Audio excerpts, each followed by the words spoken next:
that it represents a shift from the much more ancient fertility-based cult where a great goddess resided in a sacred lake. We have a detailed account of this and the English participation in it in the Roman historian Tacitus, his Germania chapter 40.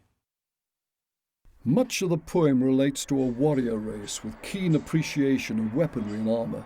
Only those skilled in the use of sword, axe, spear and bow would survive battle, or the personal combats by which great honour could be gained.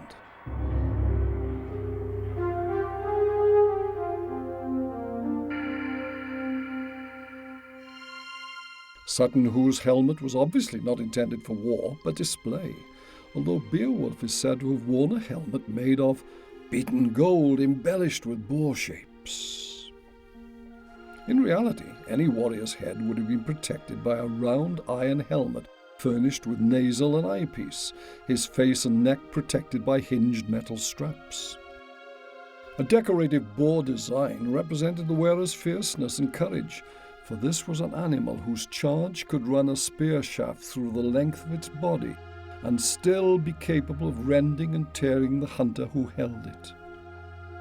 Warriors who had gained wealth through combat or gifts would have worn valuable mail coats made by northern smiths renowned for their metalworking.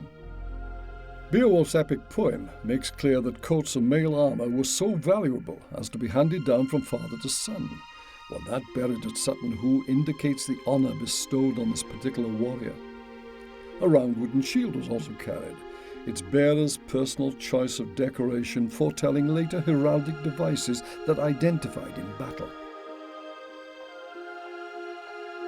Beowulf's world traded widely, and he and his followers would have known and employed objects from as far afield as the Middle East and even India. Christian objects and materials would also circulate amongst this pagan society. Booty gained by ship-borne warriors who had raided and looted defenseless religious sites and monastic settlements. Even so, this Germanic society seems to have possessed an innate grimness.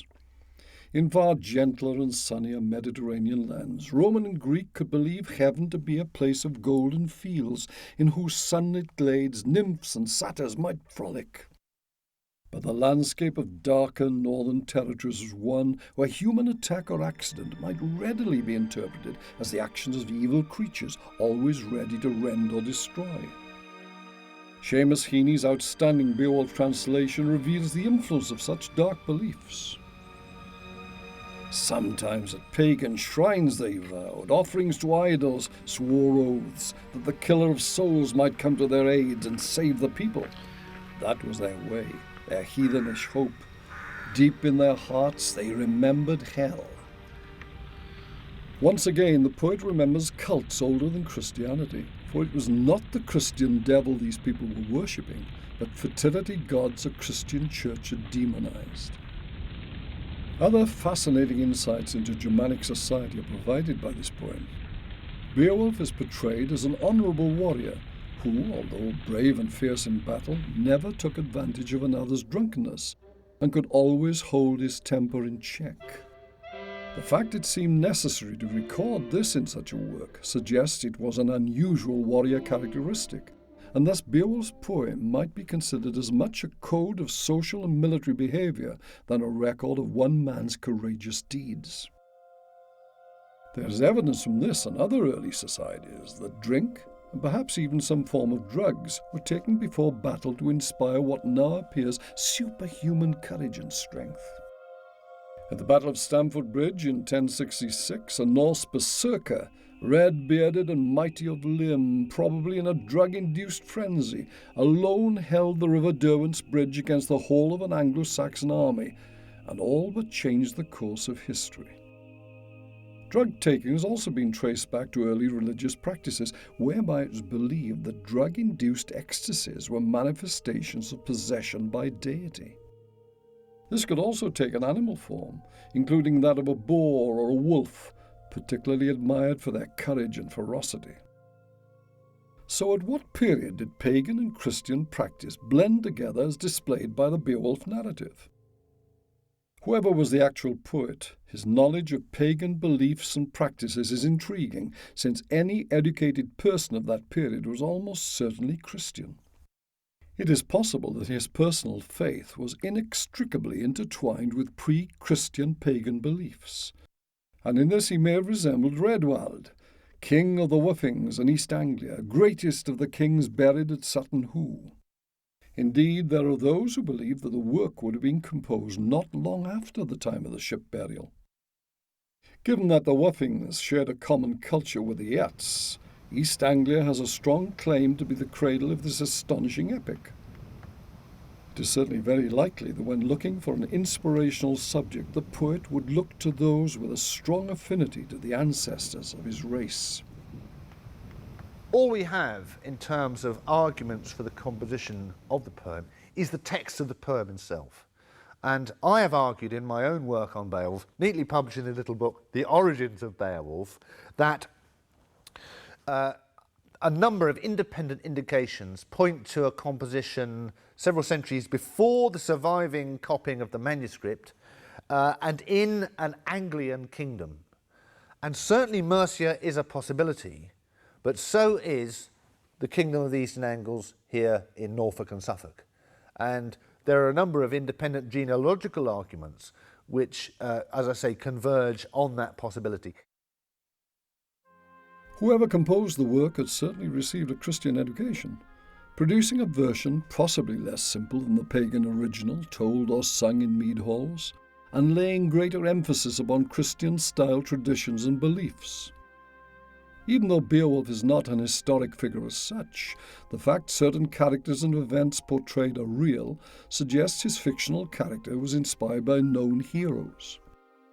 There can be no doubt the poem was composed after Ute, Angle and Saxon tribes landed in Britain, though perhaps based upon more ancient stories amended to suit period and audience.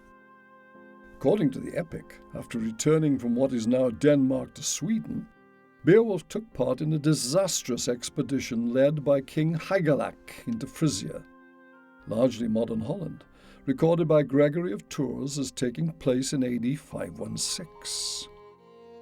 With the historic Hygelac killed and his army destroyed, in the poem his widow offered Beowulf the kingdom in preference to her own son. Instead, Beowulf chose to become the young king's guardian and advisor, accepting leadership only when the boy was later killed in battle, thereafter ruling his people in prosperity for some 50 years. The poem's second section concerns an older Beowulf who, as king of his people, has ruled wisely and bravely for 50 years, a period that ends when treasure beneath an ancient burial mound was robbed and its guardian dragon woken. This ancient funeral barrow, resembling those often to be seen against British skylines, is clear reference to Nordic and earlier burial practice. A treasure trove of great richness, glittering gold spread across the ground. These ancient tombs are often associated in legend with dread warnings, and so it was in Beowulf's land where the high-born chieftains who buried the treasure declared it until doomsday to be so accursed.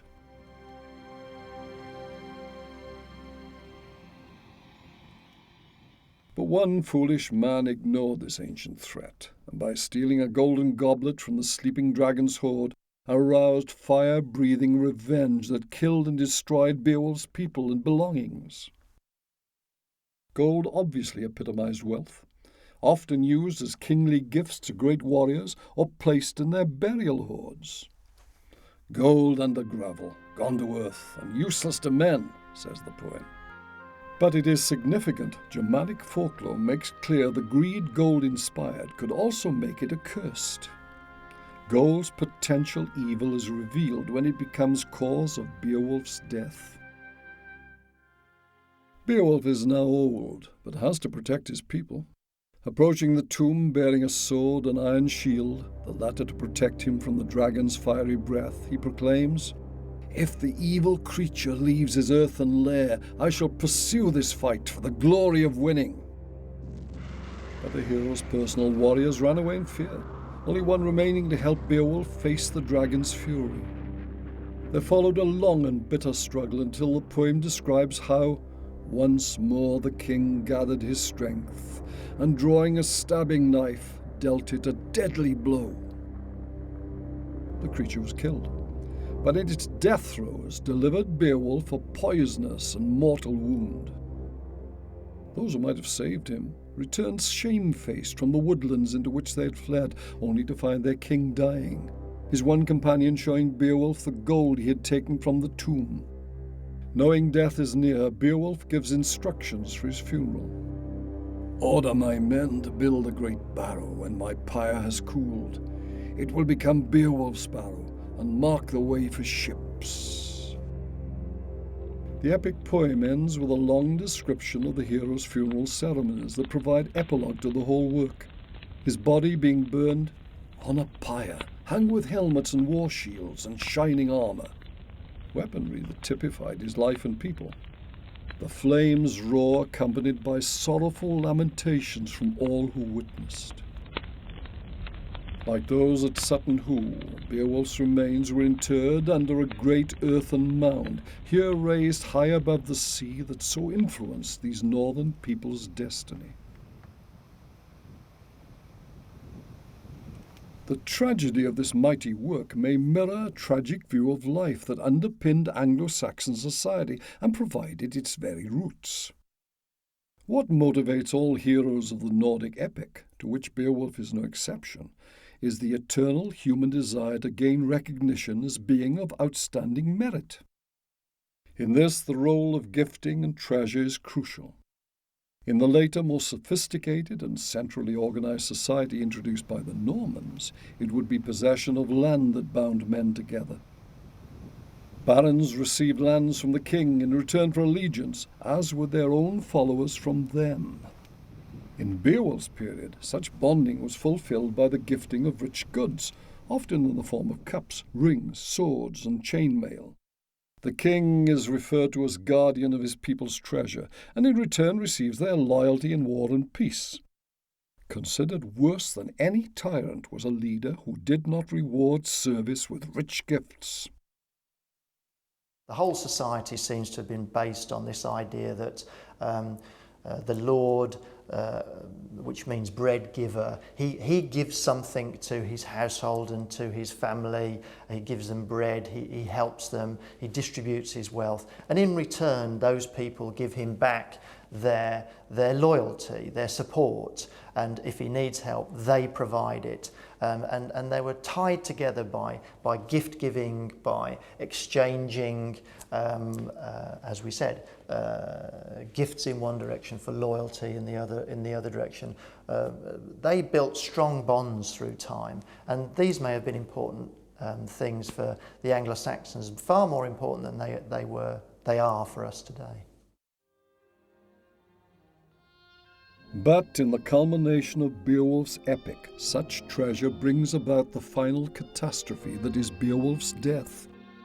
Earth-buried gold, useless to the ancients who have passed away.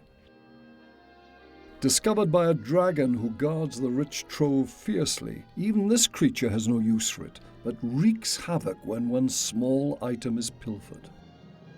Nor is the treasure of any use to Beowulf himself, who dies because of its existence. Thus, by recording what seems a simple fight with a dragon, the poet questions the bonding material of his own world, finding within a deep emptiness that bestows the poem with great poignancy. To achieve his effect, the writer employed a number of poetic devices, although Anglo-Saxon poetry did not use the rhyme that became commonest of poetic tools. Instead, the poet employed constant alliteration, using the same letter to begin the words that make up half of a short line. Each line is a caesura, breaking in the middle, that provides a sense of tension. Certain phrases repeat themselves, and in so doing bring with them a richness of use from their context in other parts of the poem. Finally, kennings are used, something between synonyms, that is, words meaning the same things, and guessing games. A sword becomes a battle friend. A demon is a shadow walker, and the sea, the whale's road. By their use, the poet encourages a creative attention in his listeners, as well as opening up a richness of vocabulary later English was never again to possess. Further, the poet uses references once thought of as digressions, but now seen to play an essential role in the thick layering of a narrative whose hard core is the story of combats against three monstrous beasts. That is the heart, if you boil it down, of our narrative. But what our poet has done, he has taken this storyline and turned it into much more than a mere folk tale. It is one of the great epics of world literature. An epic in which these three monster hero combat scenes become three moments in an exemplary life of our idealised mortal hero, confronting the big questions of life, the universe and everything. And interwoven into that basic threefold structure are the ancestral traditions and legends of the Old English people, woven into it that gives it its great geographical and historical perspective located in the 6th century Northlands.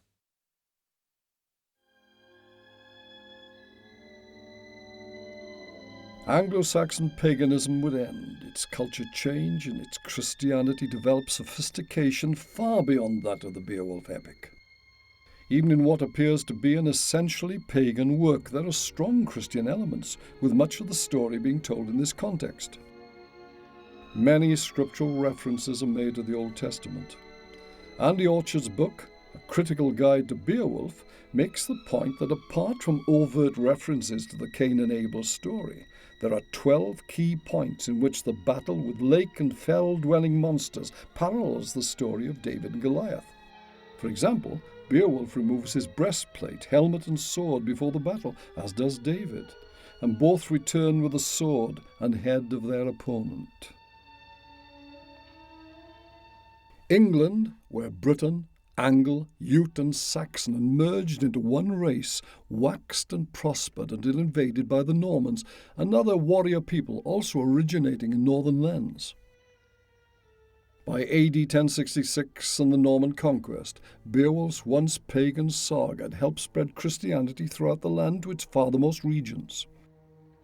But like the Romano-British before them, a rich and largely civilized Anglo-Saxon society would change suddenly and bloodily at the hand of warlike invaders. In 1066, the people who had conquered Britain and created epics such as Beowulf would fall before even more warlike, better armed and better organized Norman invaders led by William the Conqueror. In 1066, Harold Godwinson, the last Saxon king, would be killed by an arrow at the Battle of Hastings, when his Nordic people would be subjected by another. Defender and invader, both of Nordic origin, had been moulded by the lands their ancestors had invaded and settled. England helping create Harold's race, Normandy those who followed William. During centuries after the conquest, Anglo-Saxon and Norman would meld into an English people possessing their own particular language and culture. The rediscovery of Beowulf's epic proved it to be foundation of this English tongue and part of a wonderfully varied literary heritage containing such masterworks as Chaucer's Canterbury Tales, Shakespeare's plays, and the King James Bible.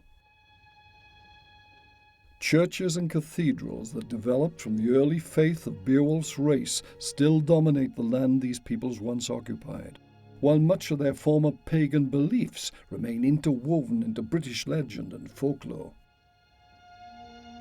But even more important is that the tongue in which Beowulf was written founded modern English, a worldwide international language whose continuing evolution provides a subtlety, vocabulary and richness far beyond that of any other.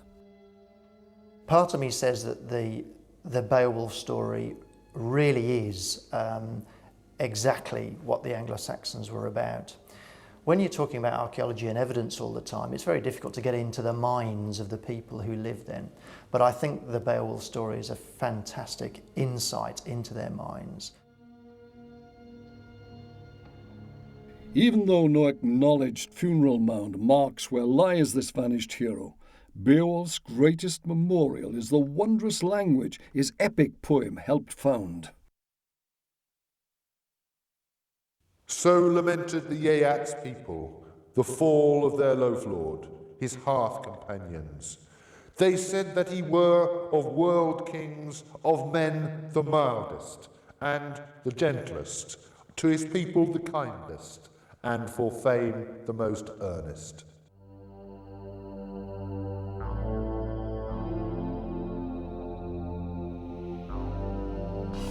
Swa begnornaden Yeata Leoda, Chlaford is Grera, Eort Yuchneatas.